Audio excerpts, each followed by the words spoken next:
Christine Brennan just exposed the WNBA in a major way. Christine Brennan is one of the best sports writers in the country, has been for a long time. Caitlin Clark is way more important to the WNBA than Tiger Woods was to men's golf, even though he was huge. And to then see this negativity, like why and what should have been done? I look seriously at the leadership of the WNBA.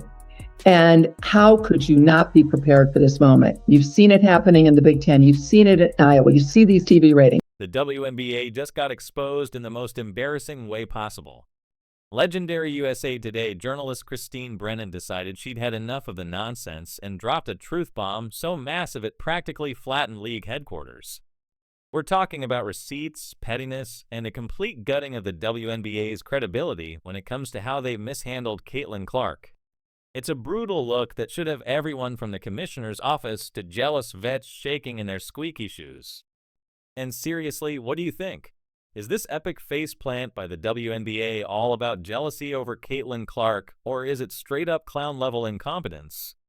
Let me know in the comments below if you think the WNBA players are jealous. Let's go. Came out, what she had to say in this book was going to shake the ground of the WNBA. She's been around for a very long time, and she knows the inner and outer workings of this league.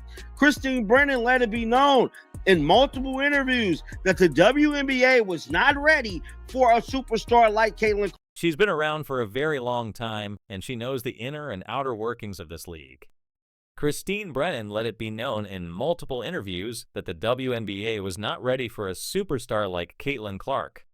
So here's how this absolute soap opera began. Christine Brennan, who's basically covered more women's hoops than half the players in the league have spent years on Earth, decided to write a book. And not some cutesy girl power fluff either. Nope. She went full investigative pitbull, tearing into how badly the league bungled a once-in-a-lifetime Caitlin Clark moment. This wasn't just a spicy hot take. This was scorched earth journalism.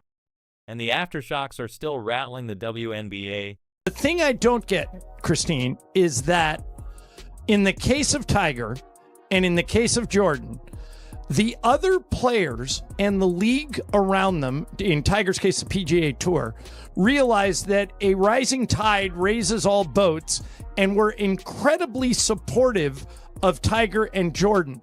With Caitlin, it seems like, for whatever reason, she's polarizing. Like she's been hit with more flagrant fouls than any player ever this year.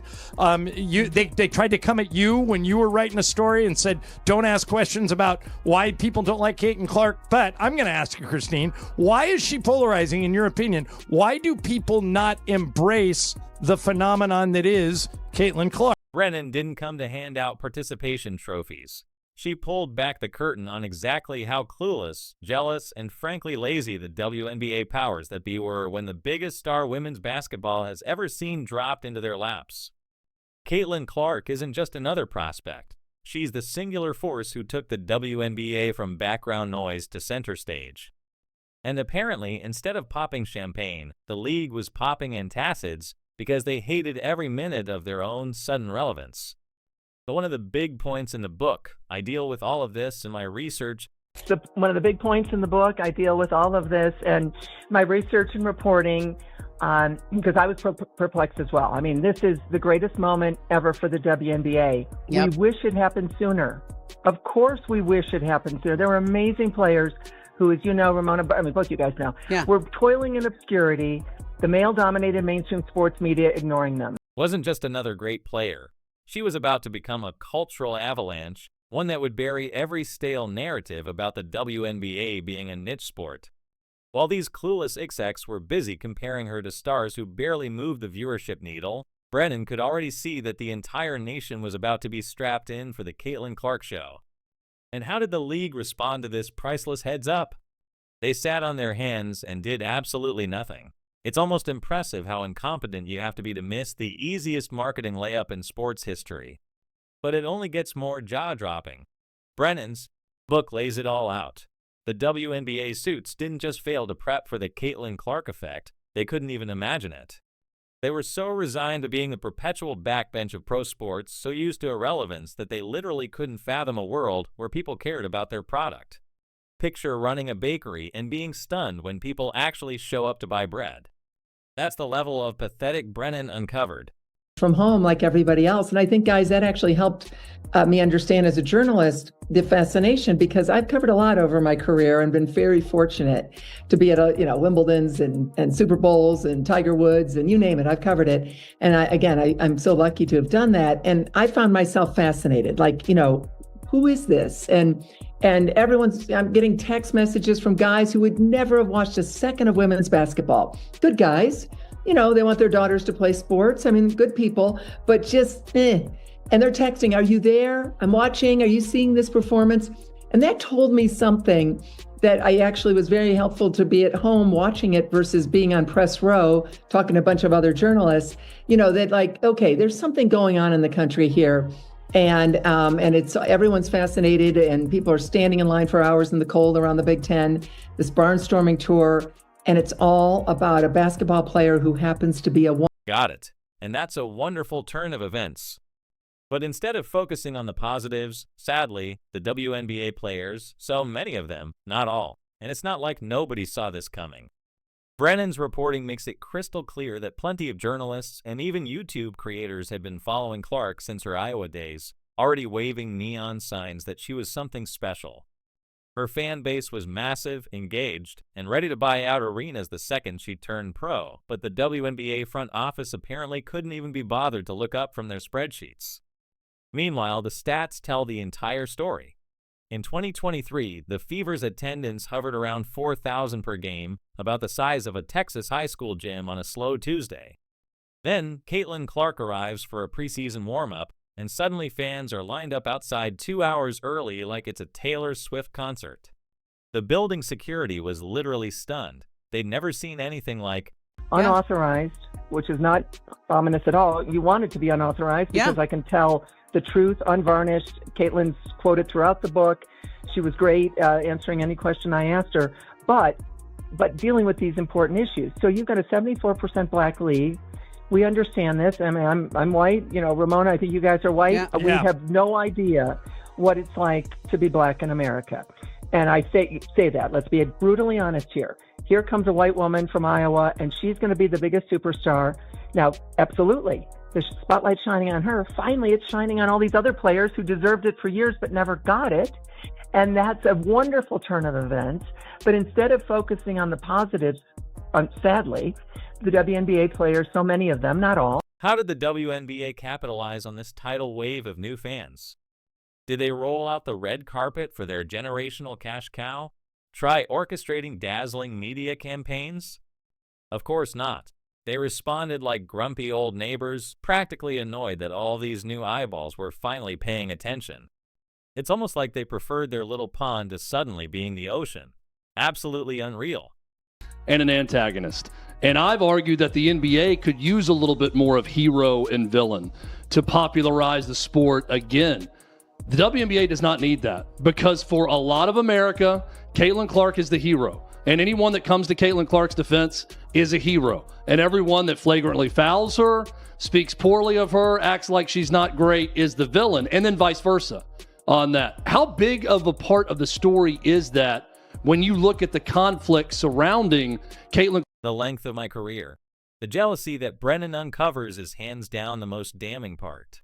Her book shows there was a deeply rooted bitterness simmering under the surface. Players, league officials, even legacy media figures couldn't handle the fact that Caitlin Clark, barely a rookie, was drawing more crowds and airtime than veterans who'd been grinding away for a decade. Suddenly, the gyms were packed. The ratings were through the roof. Every podcast wanted a piece. All thanks to Clark. We got grown men on talking head shows wanting to fight each other over women's basketball and talking about it, right? We've got all these hot takes about all this going on, Christine. How big of a part of the story is that for you, and is that for this book? I deal with it for sure in the book. And, I think what we've seen is surprising to me, having covered women's sports as well as men's, for the length of my career. And instead of celebrating the fact that the rising tide was lifting everyone's boats, the league and some of its players responded with icy cold shoulders, dirty fouls, and snide little quotes. Refs started swallowing whistles. media scribes began cranking out think pieces complaining about how Clark was too popular. It's like someone handed them a winning lottery ticket and they complained it wasn't in their favorite color. Here comes Caitlin Clark, and let's say it, and I say it in the book. I'd go into this in depth. A white woman from Iowa in a 74% Black league. That's an issue. The book is the first real journalistic look at this entire season and at Caitlin Clark and what she's done and all these issues that are out there. No holds barred. I shy away from nothing. Literally anyone paying attention. Caitlin's 4 years at Iowa were a masterclass in building a national brand.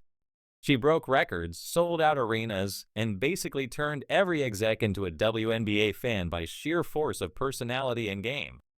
Everyone with half a clue could see that her following would come to the league with her. Everyone except apparently the people whose actual job it is to grow women's basketball. They were too busy acting like gatekeepers to notice the gates had been blown off the hinges. Brennan also digs deep into a cultural sickness inside the WNBA that made this meltdown inevitable. There's apparently a twisted mindset in some corners of the league that says mainstream popularity somehow taints the purity of their game. As if millions of new fans, sold-out crowds, and huge TV deals are some kind of sellout sin. Brennan's book exposes how this thinking seeped into the way Clark was treated all season long. Instead of being protected and promoted as the face of the future, she was allowed to become the target of envy-fueled hacks. Players threw cheap shots, coaches popped off with salty comments, and the media tried to spin it like Clark was getting too much attention. Imagine being so backwards that you're offended your league finally matters. I look at the way players like Diana Taurasi, Brianna Stewart, Cheryl Swoops with her flurry of falsehoods, Cheryl Reeve, the Olympic coach, Gino Auriemma, really tried to minimize her and were very critical of her. That stunned me. You should be saying, this is great. You don't have to cheer for her. You guard her. You play tough. She's not a victim. She loves to throw it at people. She's feisty and tough out there. And that makes her, I think, even more appealing to so many people. But for this group of people to want to say such negative things and be so wrong about her, okay, fine. It's a free country. You can do what you want. But what she's doing by going into the WNBA. Here they were sitting on a gold mine with Caitlin Clark generating more buzz than the WNBA had seen in decades. And somehow they fumbled it like they'd never heard the word promotion before. The merch situation, a total clown show, the scheduling, a string of baffling choices that looked like they were picked by drawing names from a hat, and the overall marketing game plan. It felt like it was run by people who'd be more comfortable running a lemonade stand than a pro sports league. Brennan's book makes it crystal clear this wasn't just accidental incompetence. It was deliberate blind eye syndrome.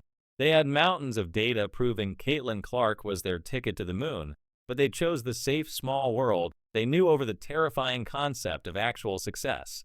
And look where we are now, smack in the middle of Clark's sophomore season, and the league still can't quite figure out what to do with the monster star power they've lucked into. The TV numbers are still going bonkers whenever she plays. Her jerseys and sneakers are vanishing faster than limited edition Jordans. Every arena she walks into is sold out with fans screaming like it's a rock concert.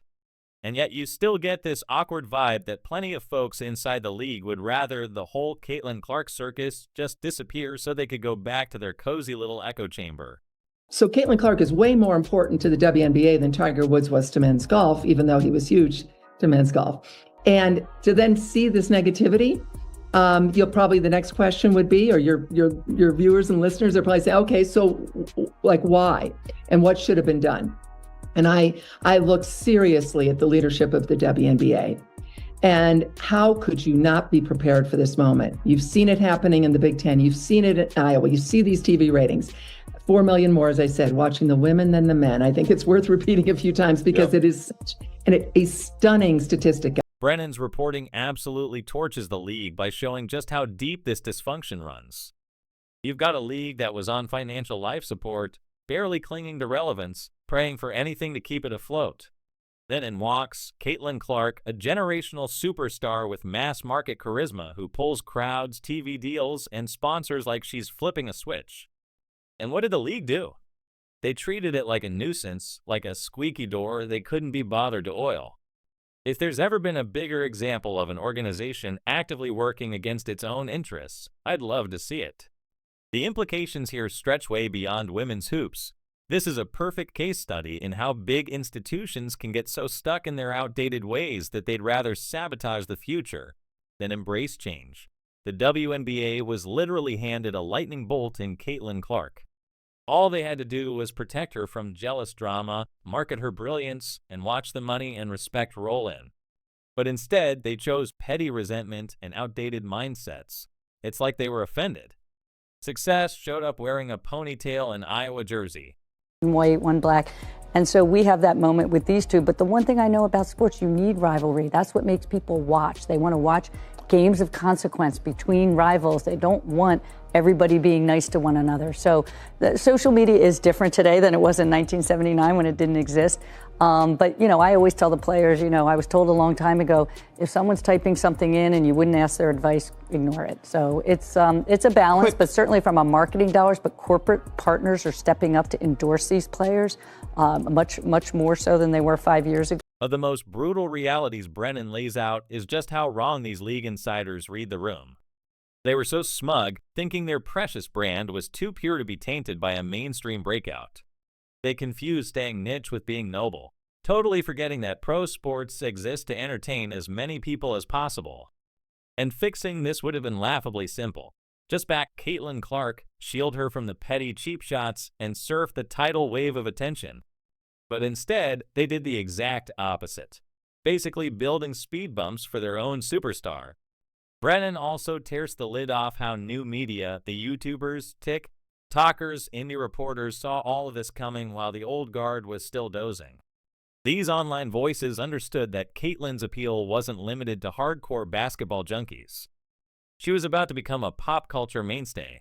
Meanwhile, the WNBA was stuck in 1998 playing catch-up and fumbling every chance to modernize.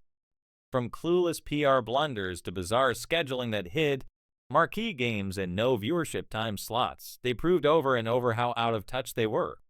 We're bringing more and more fans to this league, people that have maybe never watched the WNBA before, and it kind of takes your breath away at points.